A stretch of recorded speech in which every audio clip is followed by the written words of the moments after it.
కేంద్ర ప్రభుత్వం ప్రవేశపెట్టిన కేంద్ర బడ్జెట్ రైతు కార్మిక ప్రజా వ్యతిరేకమైనదని, కార్పొరేటర్ శక్తులకు దోచిపెట్టే విధంగా కార్పొరేటర్ శక్తులకు అనుకూలమైనటువంటి బడ్జెట్గా ఉందని బడ్జెట్ను వ్యతిరేకిస్తూ సంయుక్త కిసాన్ మోర్చా ఎస్కేఎం జాతీయ పిలుపులో భాగంగా మైబాద్ పట్టణంలోని తహసీల్దార్ కార్యాలయం ముందు రైతు కార్మిక సంఘాల ఆధ్వర్యంలో కేంద్ర ప్రభుత్వం ప్రవేశపెట్టిన బడ్జెట్ బిల్లు పత్రాలను దగ్ధం చేయడం జరిగింది।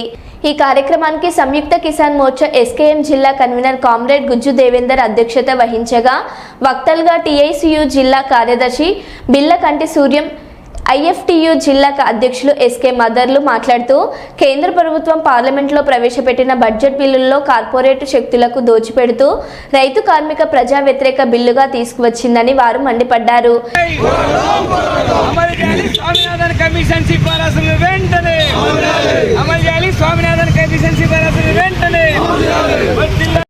ఈరోజు ఎస్కేఎం ఆధ్వర్యంలో ఇలా భారతదేశం వ్యాప్తంగా ఇలా ఏదైతే నరేంద్ర మోడీ పార్లమెంట్లో ప్రవేశపెట్టిన బిల్లుకు నిరసనగా ఇవాళ రైతాంగానికి కానీ, కార్మిక వర్గానికి కానీ, కర్షక వర్గానికి కానీ కనీసం వాళ్ళకి తగినంత బిల్లు కాకుండా చాలా తక్కువ బిల్లుని ప్రవేశపెట్టాడు।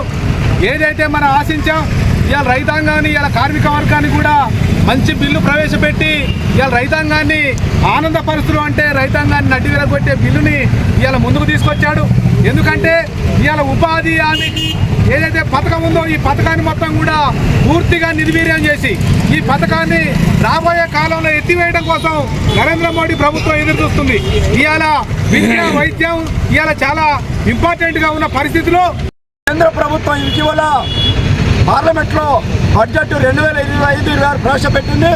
దీంట్లో రక్షణ రంగానికి 6 లక్షల కోట్లు పెట్టింది, వ్యవసాయ రంగానికి 1,70,000 కోట్లు పెట్టింది, విద్యా వైద్యాన్ని కూడా వ్యవసాయ రంగం ఈ 3 రంగాలు కేటాయించింది ఒక ఎత్తు అయితే ఒక్క రక్షణ రంగానికి 6 లక్షల కోట్ల పైగా ప్రకటించింది। దీన్ని నిరసిస్తూ దేశవ్యాప్తంగా కార్మిక సంఘాలు, రైతు సంఘాలు సంయుక్త కిసాన్ మోర్చా ఇచ్చిన పిలుపులో భాగంగా మైబాద్ జిల్లాలో ఇవాళ రైతు కార్మిక సంఘాల ఆధ్వర్యంలో కేంద్ర బడ్జెట్ పత్రాలని ఏదైతే బడ్జెట్లో వచ్చిందో ఆ బడ్జెట్ పత్రాలకు నిరసనగా దగ్ధం చేసే కార్యక్రమాన్ని మేము ప్రారంభిస్తాను। దానికి ముందుగా రైతు సంఘాల నాయకులు, సంఘీభావం జరపడానికి కార్మిక సంఘాల నాయకులు మాట్లాడతారు। సమయాన్ని దృష్టిలో పెట్టుకొని ఒక్కొక్క నాయకులు ఒక్కొక్క సంఘం నుంచి ఒక్క నిమిషం తగ్గకుండా మాట్లాడి చెప్పిందిగా మరి ప్రగతిశీల రైతు సంఘం సంయుక్త కిసాన్ మోర్చా ఎస్కేఎం ఇచ్చినటువంటి పిలుపులో భాగంగా ఈరోజు దేశవ్యాప్తంగా అన్ని జిల్లా కేంద్రాలలో అటు రైతాంగం కావచ్చు, ఇటు కార్మిక వర్గం కావచ్చు, ఆ కేంద్రంలో ప్రవేశపెట్టినటువంటి బడ్జెట్కు వ్యతిరేకంగా నిరసన కార్యక్రమాలు ఇచ్చిన పిలుపులో భాగంగా ఈరోజు మనం కార్యక్రమం చేస్తూ ఉన్నాం। ప్రధానంగా చూసుకుంటే భారతదేశం వ్యవసాయక దేశం। ఈ వ్యవసాయక దేశంలో మొత్తం 170% మందికి పైగా ప్రజలు వ్యవసాయం ఆధారపడి జీవిస్తున్నటువంటి క్రమంలో వ్యవసాయ రంగాన్ని నీరు గార్చేటువంటి పద్ధతుల్లో ఇవాళ కేంద్ర ప్రభుత్వం ప్రవేశపెట్టినటువంటి బడ్జెట్ ఉన్నటువంటి స్థితి మనం చూస్తూ ఉన్నాం।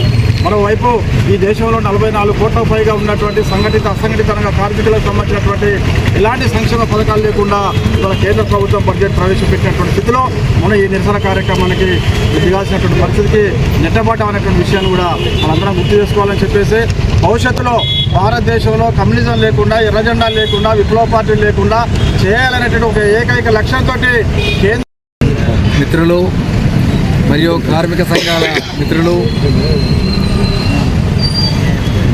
ఈ సభకి విచ్చేసిన అన్ని వర్గాల ప్రజలకి ధన్యవాదాలు తెలియజేస్తూ, ఇటీవల కాలంలో పార్లమెంటులో నిర్మలా సీతారామన్ బడ్జెట్ను ప్రవేశపెట్టారు।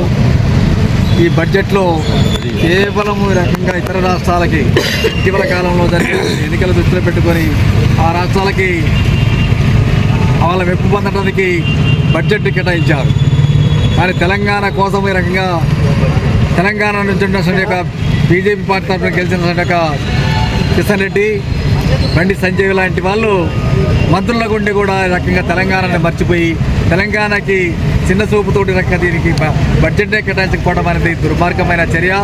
కావున ఈరోజు ఈ యొక్క ప్రభుత్వం యొక్క పక్షపాతాన్ని నిరసిస్తూ ఏదైతే రైతు సంఘాలు ఇచ్చినటువంటి పిలుపు ఉందో ఈ పిలుపు వాస్తవంగా కేంద్ర బడ్జెట్ కనుక కరువు కలుగుతుందని చెప్పి కోరుతున్నాం। తెలంగాణకి ఇప్పటికైనా కానీ అత్యధిక బడ్జెట్ కేటాయించేసి ఇక్కడ కొన్ని శంకుస్థాపన చేసిన యొక్క నేపథ్యం కూడా ఈ మంత్రులు బీజేపీ తరఫున గెలిచిన మంత్రులు అది ఉంది। హామీ ప్రకారంగా తెలంగాణకి అలాంటి యొక్క కేటాయించిన వాటికి ఒక రకంగా బడ్జెట్ని కేటాయించాలని చెప్పేసి